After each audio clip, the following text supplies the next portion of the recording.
ఒకసారి మీరు ఊహించండి, ఈ విశ్వం ఏ గ్రహం మీదో గాలిలో తేలుతున్నదో కాదు, ఒక మహాసర్పం యొక్క ఫణాలపై నిలిచి ఉంది అని.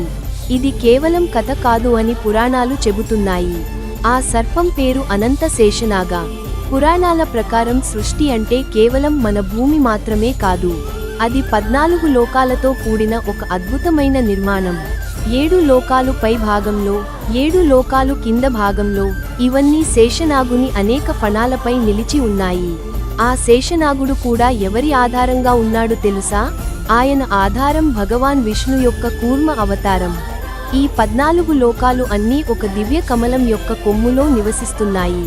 అందులో పై భాగంలో ఉన్న లోకాలు: బ్రహ్మలోకం, సృష్టి ఆరంభమయ్యే స్థలం; తపోలోకం, దేవతలు వేల సంవత్సరాలు తపస్సు చేసే స్థలం; జనలోకం, సంచారి ఋషులు పుట్టుకతోనే జ్ఞానం కలవారు; మహర్లోకం, మహర్షులు నివసించే పవిత్ర లోకం; మధ్యలో ఉన్న లోకాలు భువర్లోకం, గ్రహాలు, నక్షత్రాలు, దేవతల మార్గం; భూలోకం, మనం నివసించే ప్రపంచం, కర్మ మరియు ధర్మస్థలం; కింద ఉన్న లోకాలు అతల లోకం, దానవుల నివాసం; వితల లోకం, శివుని గణాలు నివసించే ప్రదేశం; సుతల లోకం, మహాబలి చక్రవర్తి రాజ్యం; మహాతల లోకం, అనేక నాగజాతుల ప్రపంచం; రసాతల లోకం, అంధకారంలో నివసించే అసురుల లోకం; పాతాళ లోకం, నాగులు మరియు దైత్యుల గుహలు.